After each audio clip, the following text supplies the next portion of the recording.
Magandang gabi mga kahuan. Narito na ang weather update today, live Pag-asa. Narito update sa magiging lagay na ating panahon. Dahil pa rin sa habagat makakaranas ng maulap na kalangitan na may kalat-kalat na mga pag-ulan, mga pagkidlat at pagkulog ang buong bahagi ng Palawan, Occidental Mindoro, Western Visayas, pati na rin ang Zamboanga Peninsula, Basilan, Sulu at Tawi-Tawi. Doble ingat po sa ating mga kababayan dyan dahil simula kahapon o nung mga nakaraang araw pa ay nakakaranas na po sila ng mga pag-ulan. Kaya posible na po itong magdulot ng mga pagbaha at mga pagguho ng lupa.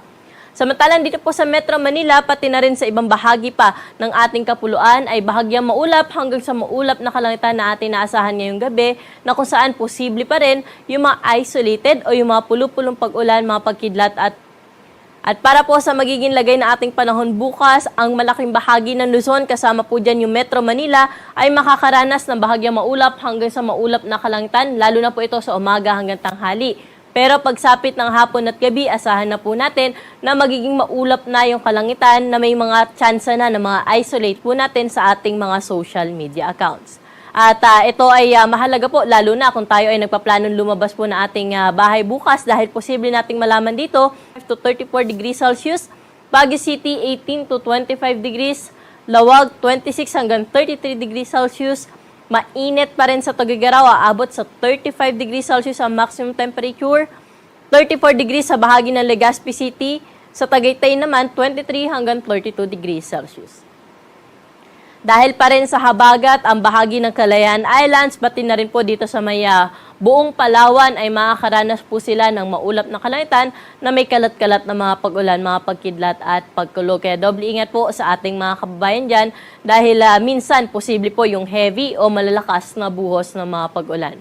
Temperatura po natin bukas sa Calayan Islands at sa Puerto Princesa ay mula 26 hanggang 32 degrees Celsius.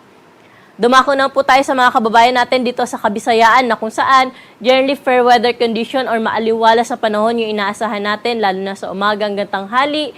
Pero pagsapit ng hapon at gabi, mataas din po ang tsansa ng mga pulupulong pag-ulan, mga pagkidlat at pagkulog dala ng localized thunderstorm.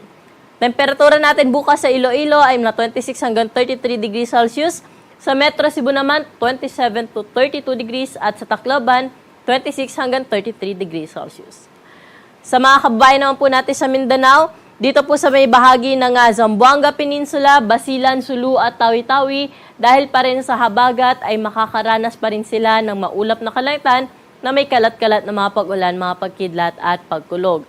Pero sa nalalabing bahagi po ng Mindanao, generally magiging maaliwalas pa rin po yung panahon dyan, lalo na sa umaga hanggang tanghali, hapon at gabi, mataas din po ang tsansa ng mga isolated na mga pag-ulan dala ng localized thunderstorm. Temperatura natin bukas sa Cagayan de Oro ay 25 to 33 degrees Celsius. Mainit sa Metro Davao, aabot pa rin sa 34 degrees ang pinakamataas na temperatura. Zamboanga, dahil maulap, 26 hanggang 32 degrees lamang ay inaasahan natin na magiging agwat ng temperatura para bukas. Sa mga kababayan naman po natin na maglalayag, magandang balita pa rin dahil wala ho tayong gale warning na nakataas sa anumang baybayin na ating karagatan. At generally, magiging banayad hanggang sa katamtaman lamang ang mga pag-alon.